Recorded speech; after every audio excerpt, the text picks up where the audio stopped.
Wacana mengusung putra bungsu Presiden Joko Widodo sekaligus Ketua Umum PSI Kaesang Pangarep sebagai cagup di Jakarta semakin menguat.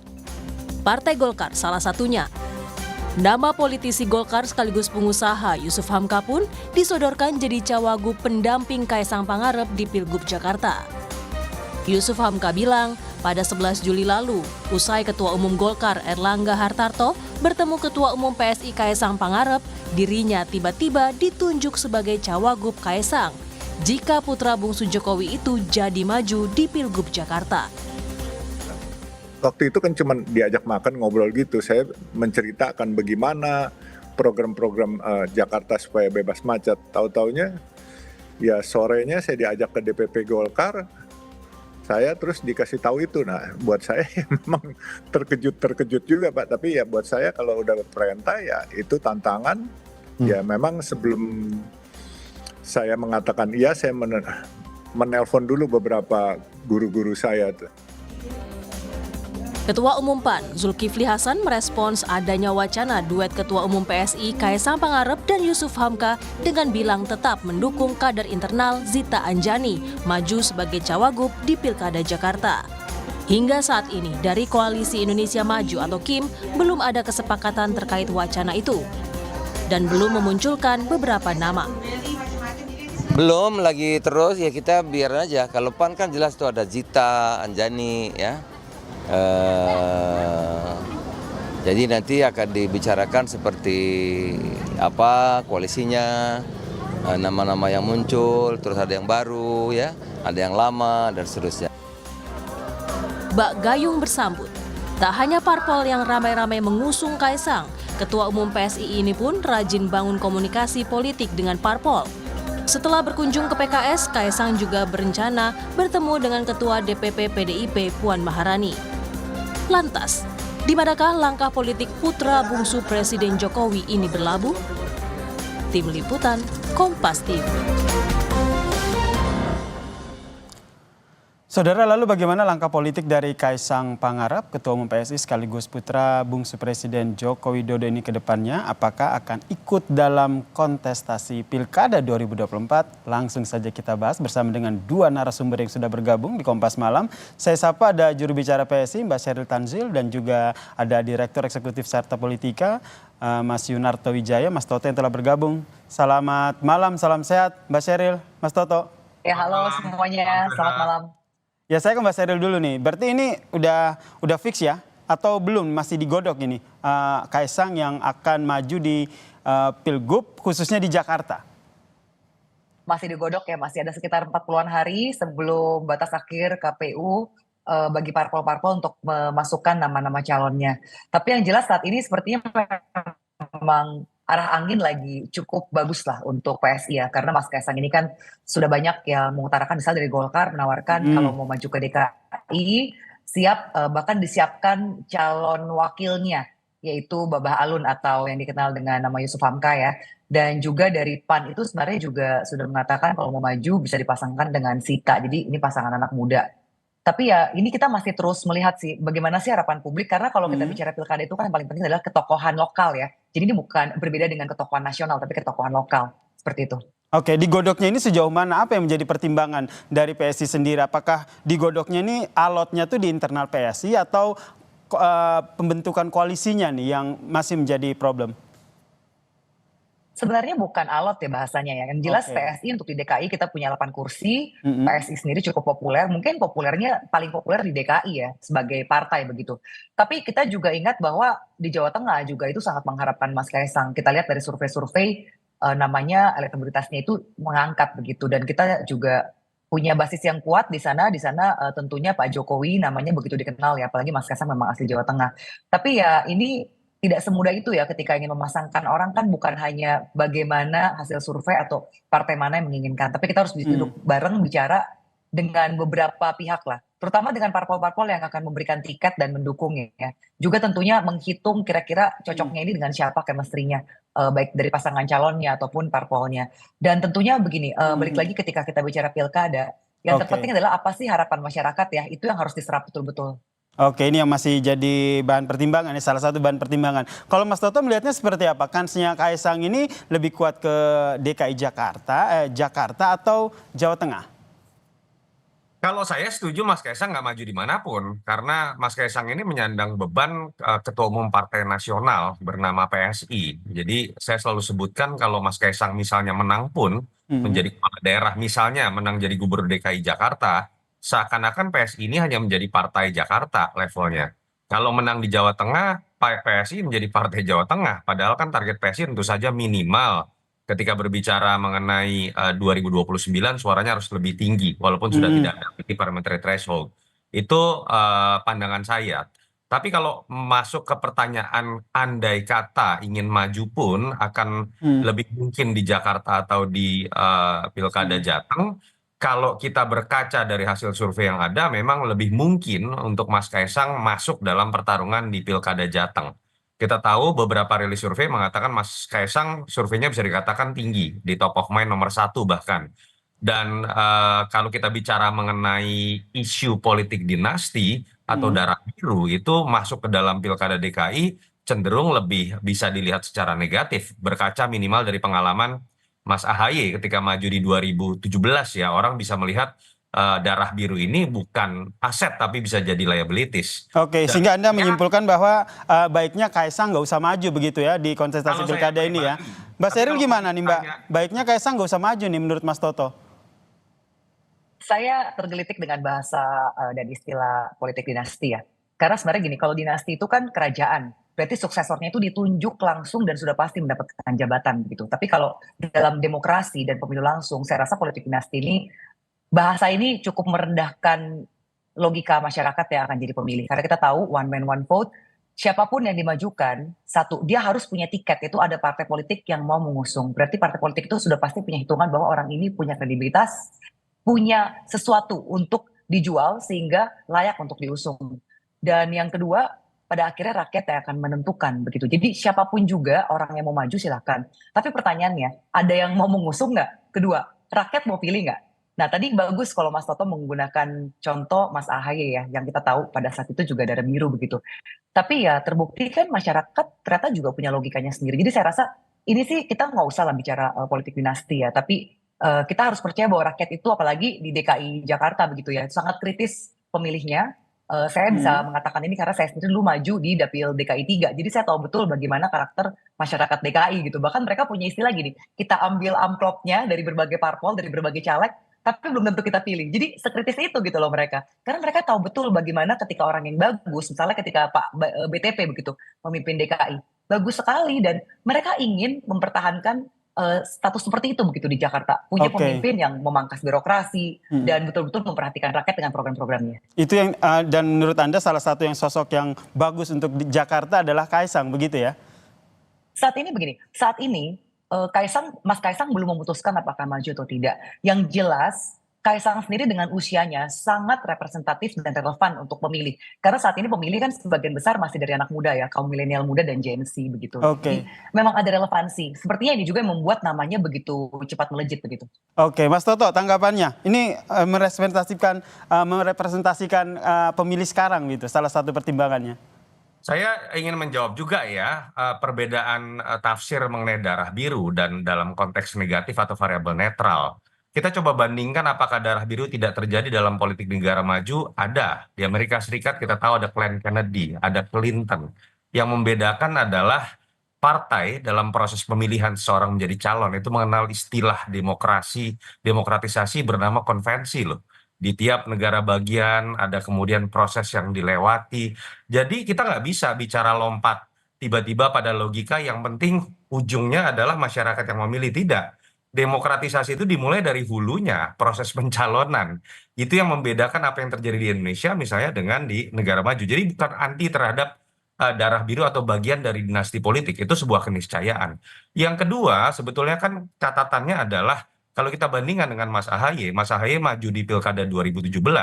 Pencalonannya itu atau bahkan pada saat pemilunya, ayahnya sudah tidak lagi berkuasa. Itu yang menyebabkan kenapa tidak banyak aktivis teman-teman pengamat berbicara mengenai politik dinasti. Saya pikir catatan di situ. Itu yang menyebabkan kalau saya pribadi, Mas Kaisang sudah masuk menjadi ketua umum, alangkah baiknya fokus menjadi ketua umum karena level PSI tadi kan partai nasional. Sayang kalau kemudian Mas Kaisang kemudian muncul malah Oke.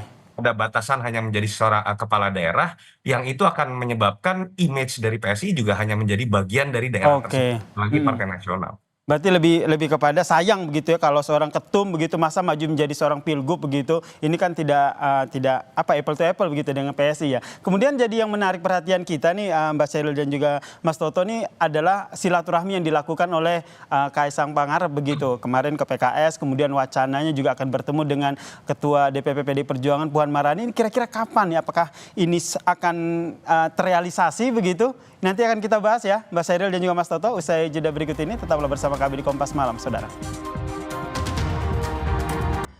Insya Allah dalam waktu dekat secepatnya saya akan berkomunikasi dengan Mbak Puan.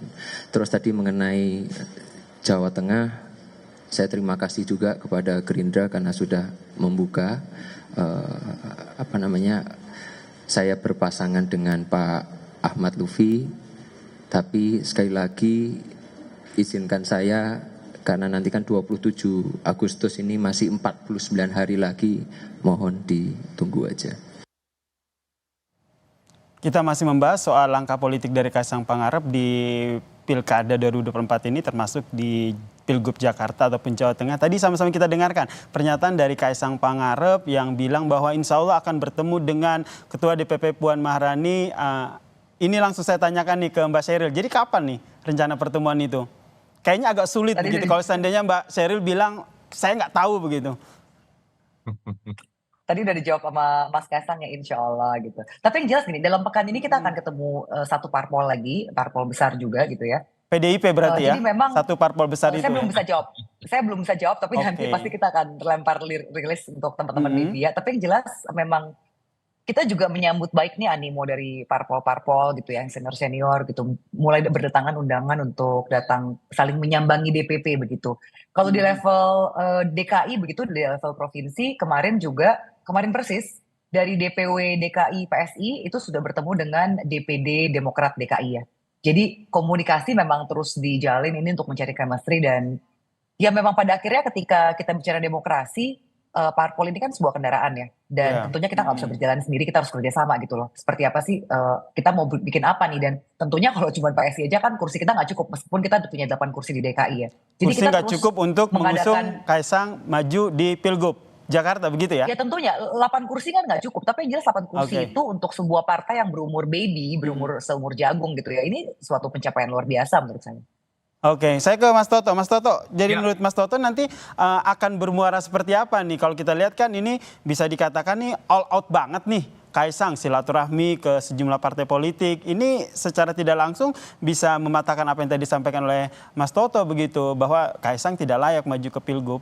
Saya tidak mengatakan tidak layak. Sayang malah kalau Kaisang seorang ketua umum partai nasional lalu hanya menjadi gubernur.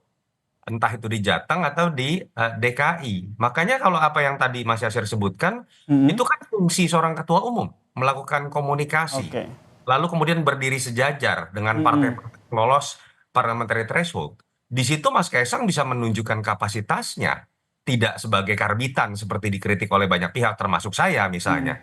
Tapi kalau kemudian langsung lompat menjadi seorang calon kepala daerah, menurut saya itu menurunkan derajat seorang ketua umum partai. Tapi kenapa akhirnya banyak partai politik seperti Golkar, kemudian PAN, akhirnya dengan suara lantang mengusung Kaisang?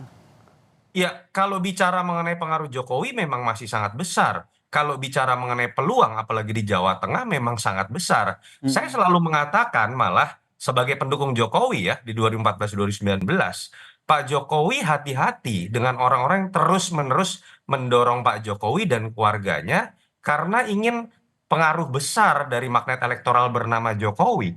Isu terkait politik dinasti kan tidak menyerang Zulkifli Hasan, tidak menyerang Erlangga Hartarto, tidak menyerang para relawannya seperti Projo. Yang diserang oleh keluarga Pak Jokowi yang dianggap melakukan politik dinasti. Jadi saya melihat ada porsinya sebagaimana mestinya. Ketika bicara keberlanjutan, Pak Jokowi tinggallah legacy, tidak harus selalu anak.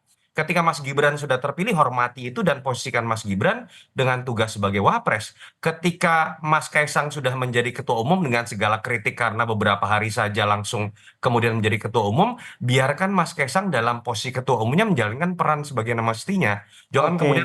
kemudian ingin dorong di Surabaya, di Bekasi, lalu kemudian di DKI, lalu Mm-mm. kemudian datang. Menurut saya itu menurunkan peran dan derajat dan membuat keterbatasan dari Mas Kaisang menjalankan fungsi sebagaimana mestinya sebagai ketua umum. Oke, saya minta tanggapan dari Mbak Sheryl.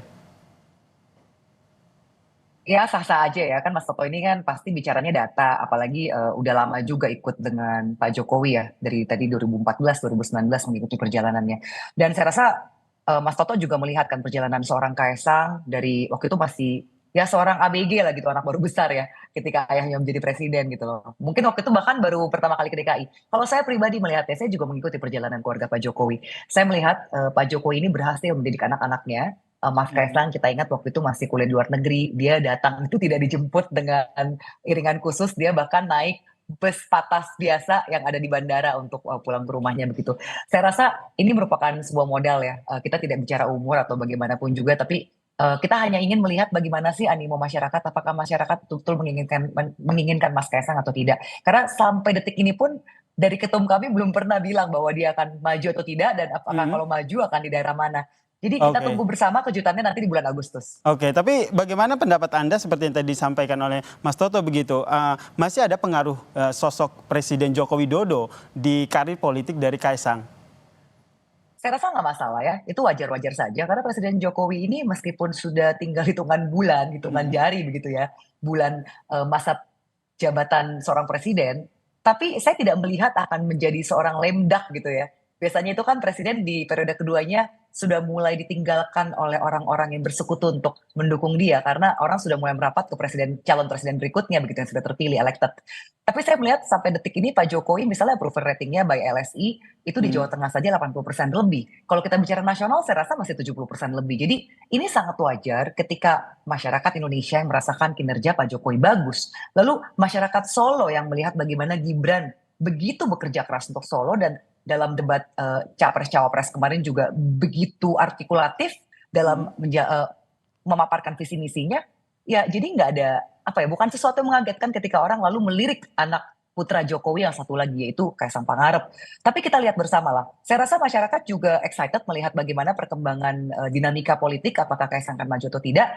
Tapi yang jelas sampai detik ini PSI belum memutuskan. PSI Tapi kita belum terbuka memutuskan untuk ya Kaisang ini akan maju atau Betul. tidak ya. Nah, apakah saya ke Mas Toto, apakah ini salah satu pertimbangannya nanti setelah bertemu dengan Puan Maharani baru akhirnya PSI memutuskan Kaisang bakal maju atau tidak? Enggak lah, tidak ada kaitannya menurut Nggak ada saya. kaitannya ya begitu ya. Jadi menurut Anda ini pertemuan dengan PDI Puan Maharani di Perjuangan. PPDIP ini akan seperti apa, Mas Toto? Menurut saya tidak mengagetkan ya kalau kalimat ini keluar dari Mbak Puan. Mbak Puan dalam perang dingin antara PDI Perjuangan dengan keluarga Pak Jokowi, katakanlah ada seperti itu, juga selalu menempatkan dirinya sebagai jembatan. Yang keras itu kan Ibu Mega.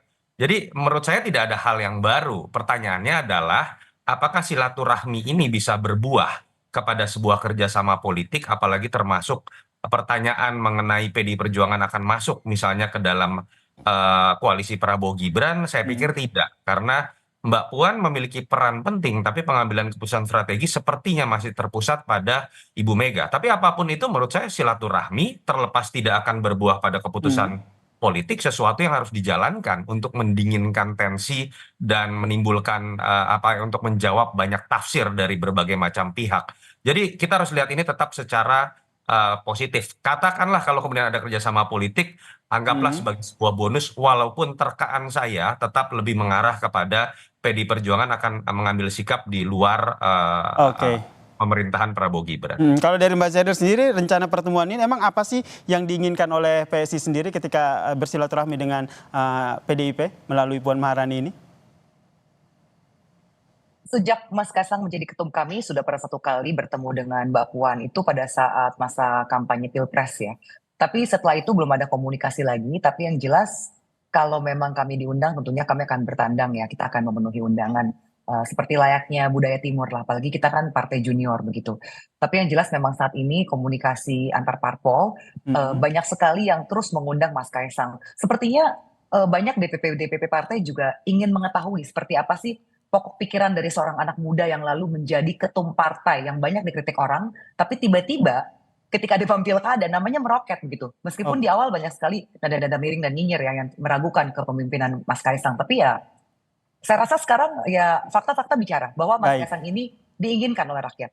Baik, kita nantikan apa tadi sudah di-spill sedikit oleh Mbak Sheryl bahwa dalam pekan ini PSI akan bertemu dengan salah satu partai besar begitu ya. Meskipun tadi saya sudah mention apakah ini PDIP, tapi tidak dijawab dengan spesifik begitu. Kita nantikan bersama ya bagaimana langkah politik dari Kaisang Pangarep, apakah akan maju di Pilgub atau tidak. Terima kasih juru bicara PSI Mbak Sheryl Tanzil dan juga Direktur Eksekutif Carta Politika Mas Yunarto Wijaya telah berbagi informasi dan perspektifnya di Kompas Malam. Salam sehat Mas Toto dan Mbak Sheryl. Salam sehat, thank you, share, bye. Terima kasih.